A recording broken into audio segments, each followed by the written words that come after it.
Ticket Machine is the official ticket broker of Spartan Nation. No matter what you need a ticket for, border to border, coast to coast, the Ticket Machine is your ticket source. So whether you need to get into the hottest concerts, the best sporting events, you want the best seats in the house, or you just want to get in the door, when you want to go to any event that requires a ticket, anywhere, border to border, coast to coast, it's always theticketmachine.com. Theticketmachine.com, 517-655-3201. Check it out today at theticketmachine.com. Great challenge for our football team. I think the biggest challenge right now is just continue to handle success as we go forward. Got a great opportunity as we go. History of the game is with Ohio State in the last 6 years has been one that's had great meaning, I think, for a lot of different throughout the season for us. Even last year it had a lot of meaning for us. We had an opportunity to go down the stretch there, but pretty much, as I said, a great challenge waits for us down in Ohio. We've got 26 players from the state of Ohio, 10 of them start for us. So it's exciting for them to go down, play in front of really as close to their hometown probably as they can get, and I'm sure they'll be motivated for that. So where we're at right now is pretty much where we wanted to be, in control of our own situation, our destiny, I guess, or we at least can control some things. So that's where you want to be in November. We'll see how it all shakes out, and the challenges wait. So I'll just take some questions.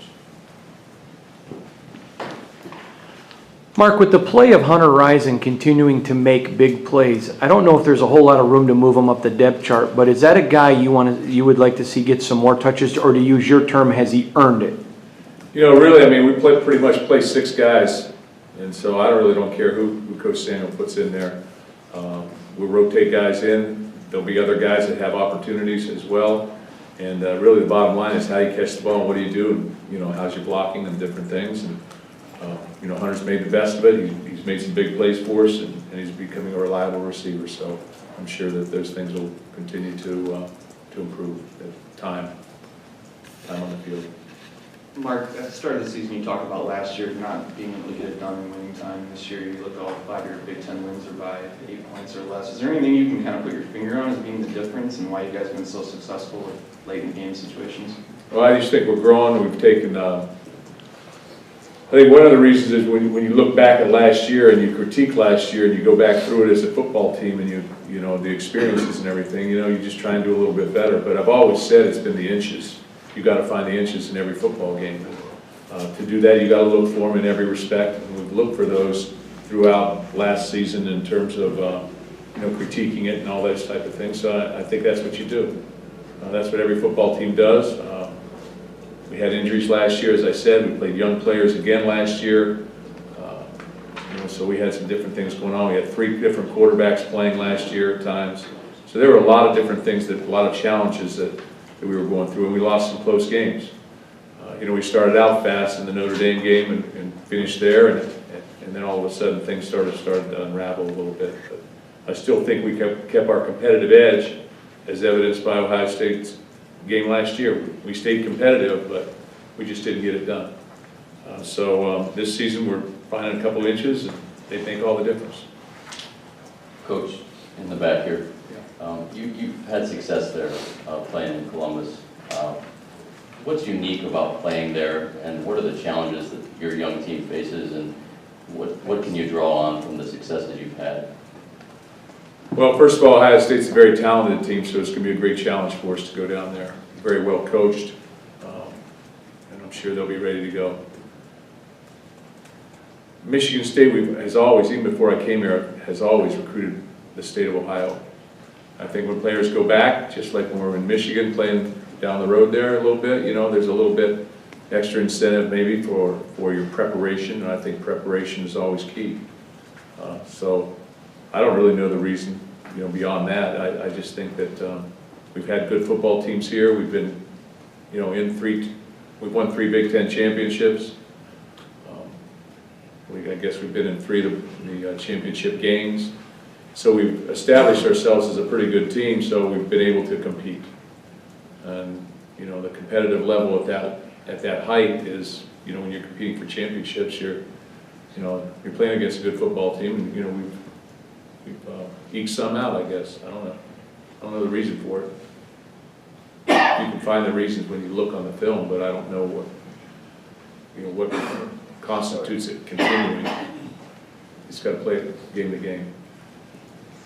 Mark, obviously we talk a lot about what the Michigan rivalry means to the Michigan players, but with so many Ohio kids that have done this before, what is it for them that's different when they go there? Is it just the fact that that's where they grew up? Is part of it they feel like they need to prove something to the Ohio State team? What is that dynamic with so many Ohio kids going back and playing at home? Well, I just think as you go back, everybody from your hometown knows you're coming and knows you're playing, and you just get yourself a little bit more ready. I don't know. I don't think that's any different than playing up here in this state, or going back and playing from wherever, going down and play Georgia when Duck West Denard was playing for us, Keith Mumphrey. It was very, very exciting to go play against Georgia in the Outback Bowl. So I just think that's a natural thing. Mark, swagger is kind of a tough word because it sounds negative, but do you think your team is developing kind of a healthy swagger? I think we're becoming a confident football team. As I said the other day, to our football team, I think we've got 598 snaps on defense, maybe 690 something. I can't remember the numbers on offense. So a lot of our young players now are more experienced players, and they've had some success, and they've won on the field. I'm talking about winning their individual battles on the field.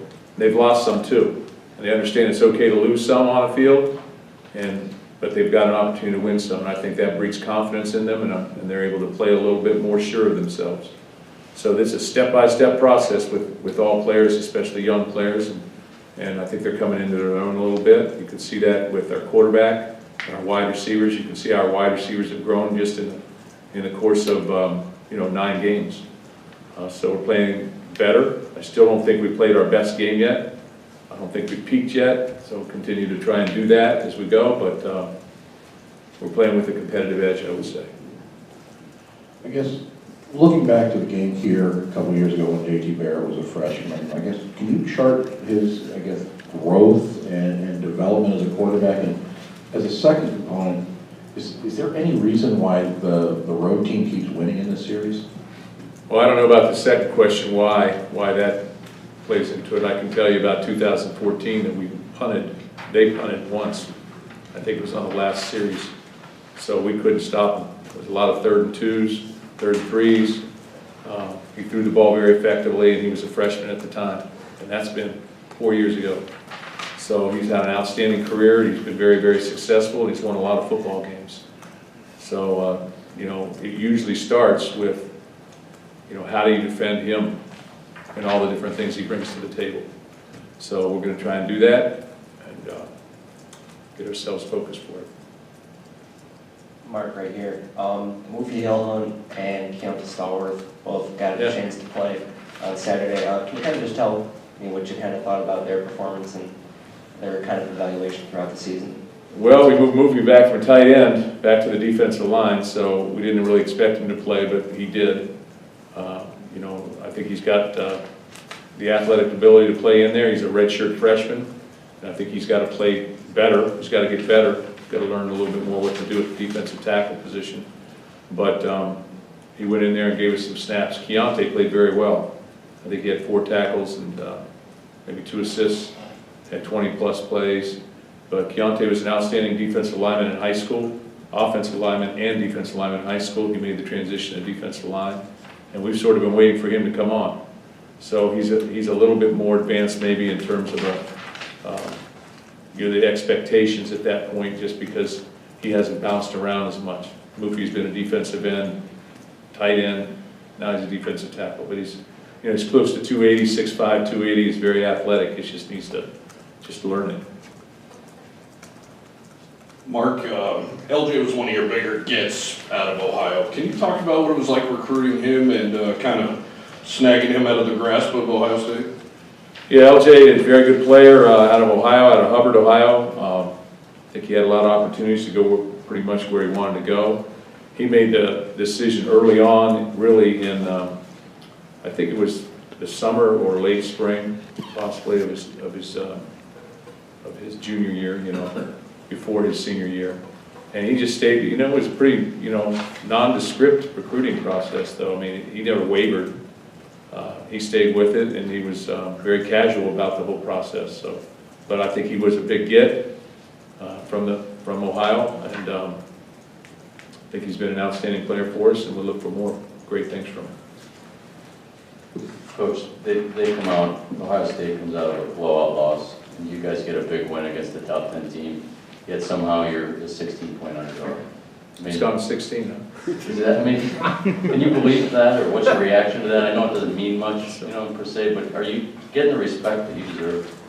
Oh, I don't worry about that, you know. Shoot, I saw where Graham had a article about the playoffs in the paper. I was like, wow, we've come a ways. So, you know, I really think that that's for other people. I watch film, and I watch our players. I know we need to get better, and we need to do some things better on the field. And I also watch film to see how other people are playing, and we devise a plan to try and attack those things, and try and be confident in what we're doing, and make sure we play hard. And that's what we'll try and do. But I didn't know the spread, but there you go. We'll just have to roll the dice.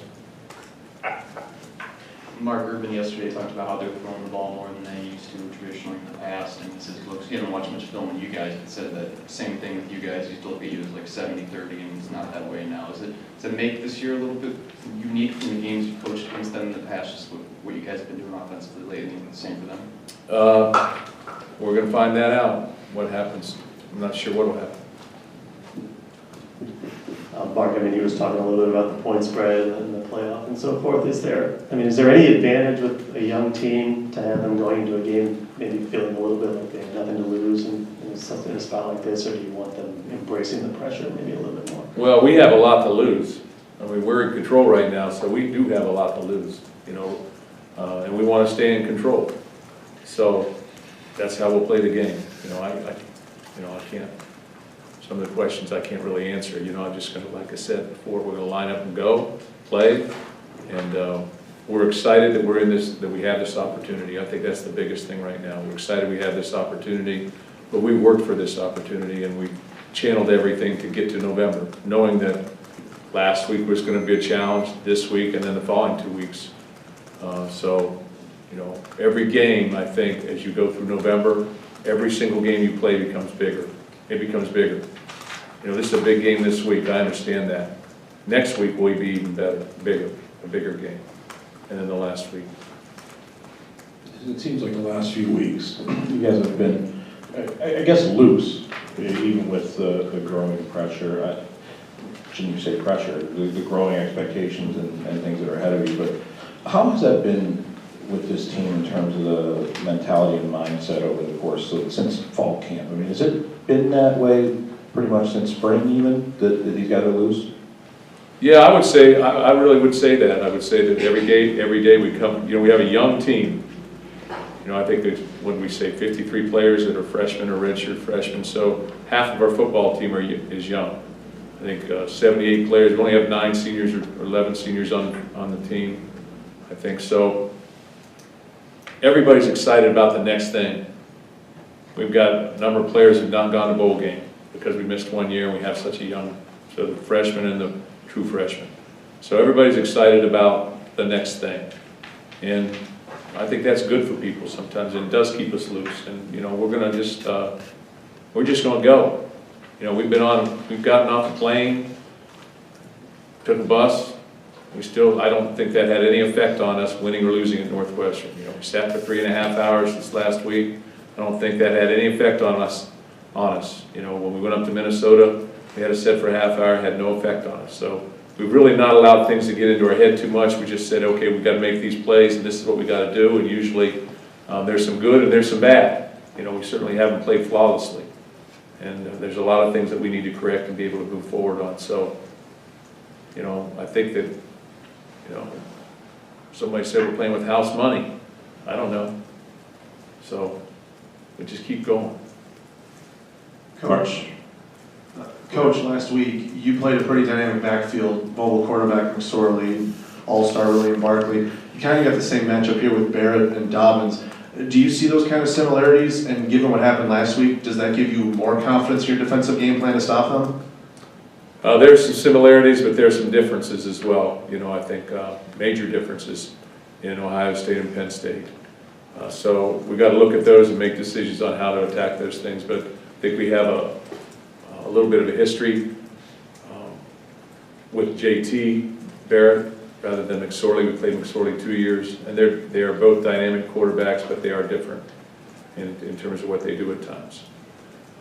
Ohio State has an extremely talented football team. When you look at them defensively, they're athletic, extremely athletic across the board, and they use a lot of players. On the offensive side of the ball, the same thing applies. Whether it's the wide receiver position, the quarterback position, the running back position, athletic offensive line, they got guys. So again, I'll go back to what I first said, it'd be a great challenge for us going down there. Mark, piggybacking off what you were talking about a minute ago with sort of every situation they responded, how much more, given the youth of this team, do you trust them now, how they come out of the gate each week, than you did 4 or 5 weeks ago? Well, we've always played hard. I've never ever thought, hey, we don't play hard as a football team. But we didn't execute maybe as well as we're executing now. And I think that comes with experience. We have a talent level, a certain talent level. We need to get better in certain areas, and we need to always increase. And, what I've always tried to tell our players is you have to overachieve here. You have to. And so we go about doing that every single day. And that's our mindset when we go out to practice. Our practices have been very, very good. Our film study, I think, is very good. The attention to detail has been good. We're not doing everything flawlessly, like I said, but I do think that, we have the right mindset moving forward. Another topic you just touched on, Ohio, and you talked earlier in previous press conferences about how fertile a recruiting ground that is, and that's why I go there. But your time at Ohio State, the time at Cincinnati, the relationship with Jim Tressler going back, how essential was all of that and your familiarity there in the early stages of building it here? Well, I think it was critical, but it's not just my time at Ohio State and UC. I've been a graduate assistant at Ohio State for Earl Bruce. I coached at the University of Akron. I got my master's and was a GA at Ohio U. When I was at Michigan State for 6 years with Nick Saban and then Bobby for 1, I recruited Dayton, Cincinnati, Columbus, and everything in between up to Toledo. So when I was at Akron and then Youngstown State for 5 years, I recruited the Cleveland area and the Akron area. So I knew Ohio, and I knew where the good players were in the programs, not just the good players, but I knew the programs and the leagues, and knew to be able to differentiate between this level of play and that level of play, who they're competing against. And we had great relationships with the high school coaches. But Michigan State has always had that with the state of Ohio, even going back to George Perlis and beyond. If you look at the '88 team, there were a lot of players from Ohio on that team. I just think that state has a large population base. They play good football. High school coaches coach very well. And so there's an abundance of high school players that can play at this level, more than most states. Michigan, is divided up between two schools. And, it gets a little bit more difficult. In Ohio, it's got Ohio State, and then everybody else can sort of come in and they have some equal footing based on maybe what their success they've had, or maybe based on their relationships. That's a long answer.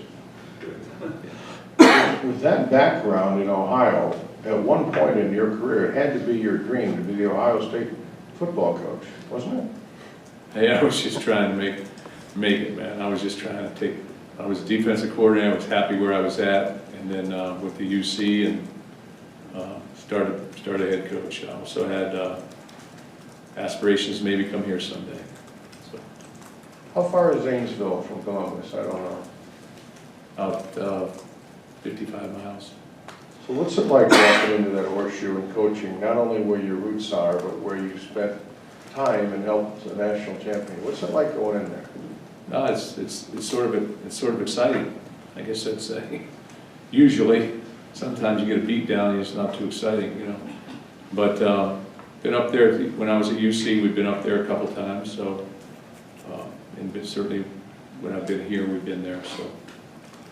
But, you know, it's the same, you know, a little bit the same for me as it probably would be a player.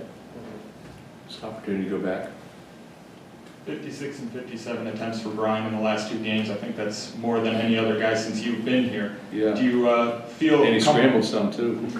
Do you feel comfortable asking that of him on a regular basis? And I guess what has he kind of shown you that's made him capable of taking on such a heavy load at an early stage in his career? Well, I think every game dictates that situation, you know. There's been other times we haven't thrown that much. So the game itself dictates how much we're going to throw based on how well we're doing other things or what the situation is of the game and really what the sticks say, you know, down the distance says.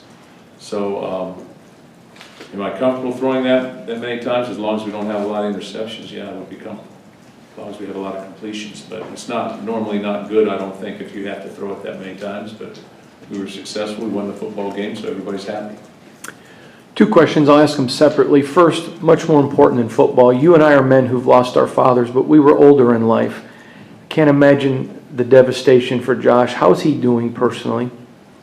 Josh hanging in there. I talked with him this morning, you know, so he's coming back today, this evening, and then he'll be here for a couple days to get things squared away, and then he'll go back down. The funeral's on Saturday, so he'll miss the game.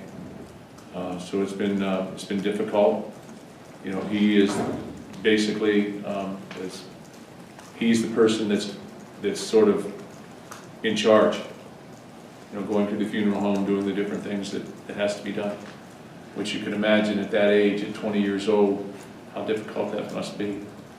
So I know he appreciates the outpouring of support from people across Spartan Nation, but he's okay. He's doing okay, but I think it's a day-to-day thing for him, and obviously a very, very difficult situation, and our prayers are with him.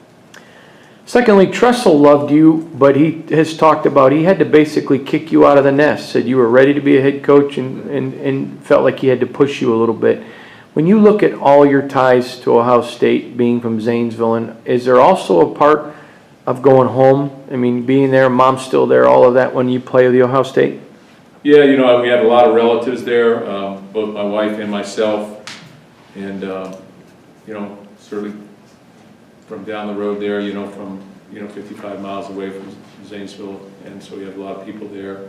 My high school coach still comes up here to games and things like that, so Coach App will be excited to see that, to watch that game, but it is a little bit like going home, but I'm not going there in red, scarlet, so there is a difference, but I don't know if I'm answering that question. Mark, when's the last time you talked to Jim Tressel? And obviously he loves Ohio State, but when you go into the Horseshoe and win, as opposed to some other team doing, you think he has a little smile on his face? I talk to Tressel quite often, you know, usually, especially during the football season. You know, I talked to him this last week before our Penn State game. So we talk every now and then and just sort of catch up and, you know, talk about football or whatever the case. So I always, he has a calming effect on me. So I just look for that when I call him. I just look for a little calming effect. So probably call him again this week. Any other questions? All right, guys, thanks.